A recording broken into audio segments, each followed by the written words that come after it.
Bhagavatam chapter 1 to 5 recap.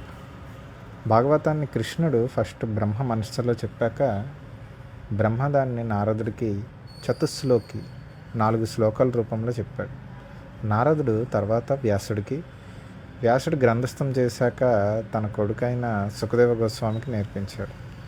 సుఖదేవుడు Ganga తీరంలో ప్రాయప్రవేశం చేస్తున్న పరీక్షిత్తుకి 7 రోజులు వచ్చి చెప్పాడు.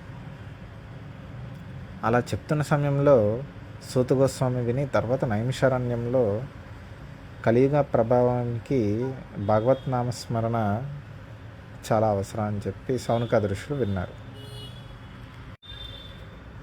ఇందులో మనం చూస్తే కృష్ణుడు, బ్రహ్మ, నారదుడు, వ్యాసుడు, సుఖదేవ గోస్వామి, పరీక్షిత్తు, సూత గోస్వామి, సౌనకాది ఋషులు.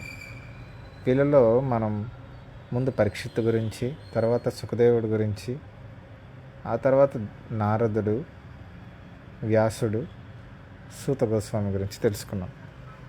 వాళ్ళ గురించి మళ్ళీ చాలా బ్రీఫ్గా వింటే, పరీక్షిత్తు అర్జునుడి మనవడు.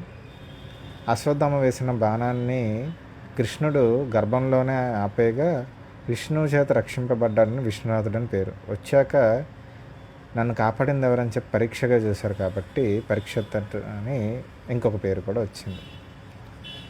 తర్వాత కలియుగం లక్షణాలు వచ్చాయని చెప్పి కలిపురుషుడిని వెళ్ళగొట్టేశాక అడిగిన స్థానాల్లో 4 ఇచ్చేసి 5వ స్థానాన్ని బంగారం అడిగాను, బంగారం కూడా ఇచ్చాడు.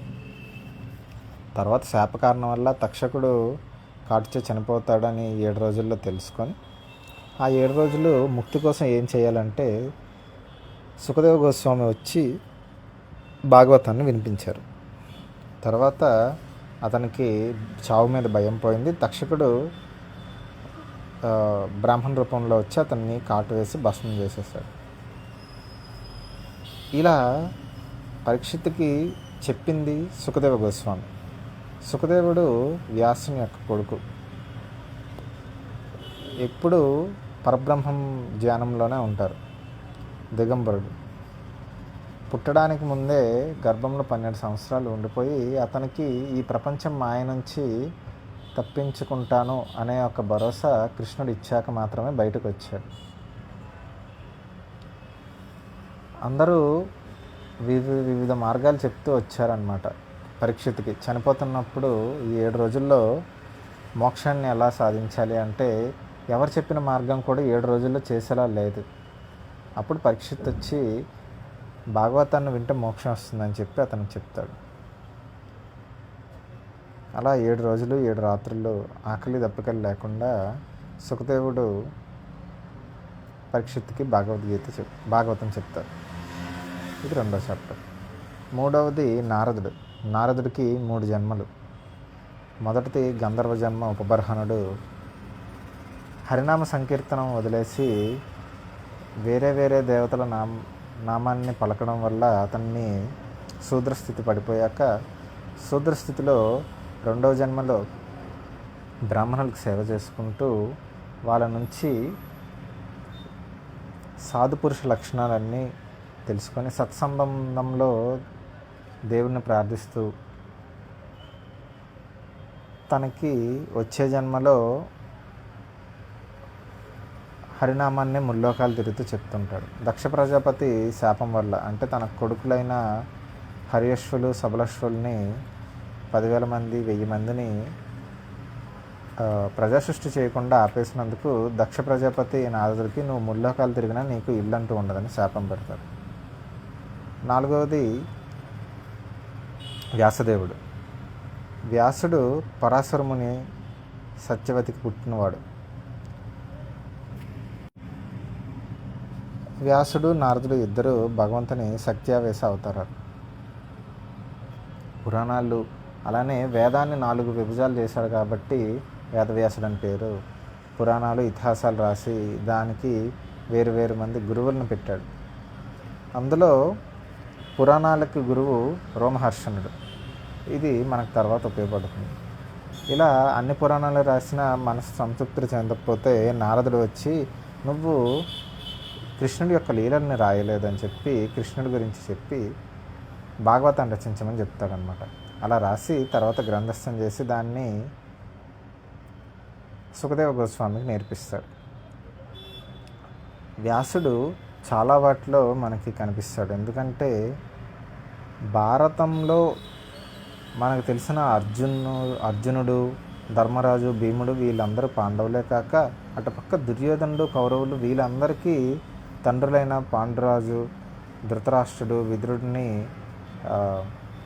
విదురుడికి తండ్రి వ్యాసదేవుడే. ఎందుకంటే చిత్రాంగదుడు, విచిత్రవీరుడు చనిపోయాక వాళ్ళ భార్యలైన అంబిక దాసి గర్భంలో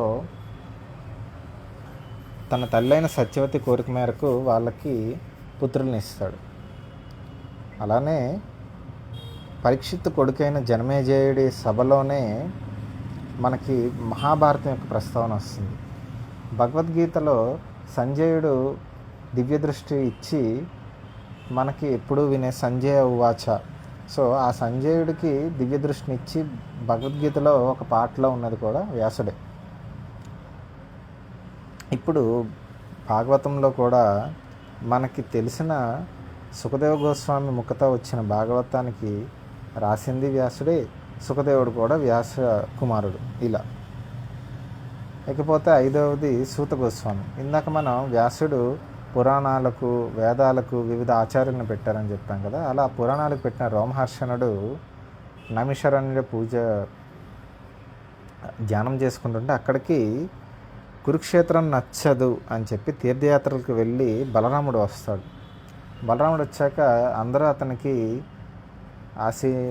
ఆసీనులై లేచి నిలబడి అలానే చేతులు జోడిస్తూ నమస్కరిస్తారు. రోమహర్షణుడు మాత్రం చేయడు. ఇలా ఇంత నేర్చుకున్నది విద్య, ఈ గౌరవం పనికిరాదు అని చెప్పి అతన్ని ఒక గడ్డిపోచతో చంపేస్తాడనమాట.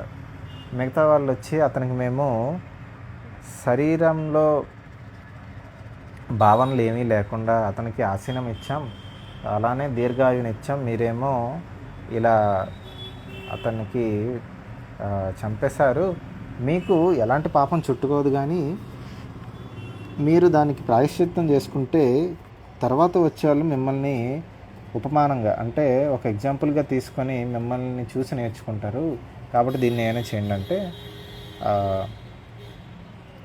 ఎలా చెయ్యాలి అని అతన్ని అడుగుతారు.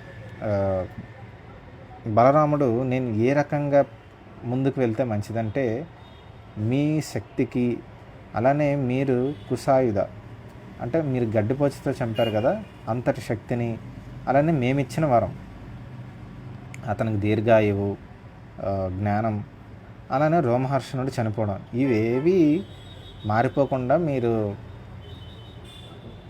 దీన్ని పరిష్కారం చేయండి అంటే మనిషి తన పుత్రుడిగా మళ్ళీ జన్మిస్తాడని చెప్పి రోమహర్షణుడు కొడుకైన సూతుడిని తీసుకొచ్చి మీరు కూర్చోబెట్టండి, అతనికి ఇంద్రియ బలాలని, నా శక్తిని, వీటిని ఇస్తాను, అలానే దీర్ఘాయుని ప్రసాదిస్తానని చెప్పి సూత గోస్వామికి ఇస్తారు.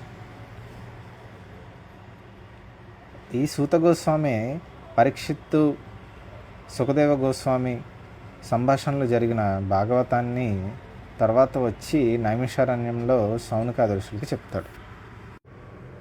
సూత గోస్వామి, నేను సుఖదేవుడు, సూత గోస్వామి కొంచెం కన్ఫ్యూజ్ అవ్వచ్చు, కానీ నైమిషారణ్యంలో సౌనకాది ఋషులకు చెప్పిన వాడు సూత గోస్వామి. సో రోమహర్షణుడి కొడుకు అయిన సూత గోస్వామిని బలరాముడు అతని తండ్రి అయిన రోమహర్షణుని వధించాక అతని స్థానంలో వచ్చినవాడు.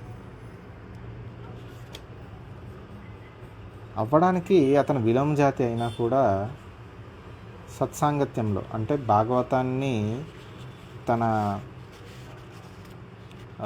తండ్రి అయిన రోమహర్షణుడి ద్వారా, అలానే అక్కడ ఉండే సాధు సాంగత్యం ద్వారా, తర్వాత సుఖదేవ పరీక్షిత్ సంవాదంలో వినడం ద్వారా, ఇలా నేర్చుకోవడం ద్వారా అతనికి బ్రాహ్మణ స్థితి కలిగింది. ఇది ఇప్పటివరకు జరిగిన సంవాదం. మొదటిది పరీక్షిత్తు, అతనికి చెప్పిన సుఖదేవుడు, సుఖదేవుడికి చెప్పిన వ్యాసదేవుడు, వ్యాసదేవుడు చెప్పిన నారదుడు, అలానే సుఖదేవ పరీక్షిత్తు సంవాదంలో జరుగుతున్నప్పుడు దాన్ని విన్న సూత గోస్వామి. వీరి 5 గురించి మనం ఇప్పటి వరకు తెలుసుకున్నాం. అంతే, ఇంతటితో సమాప్తం.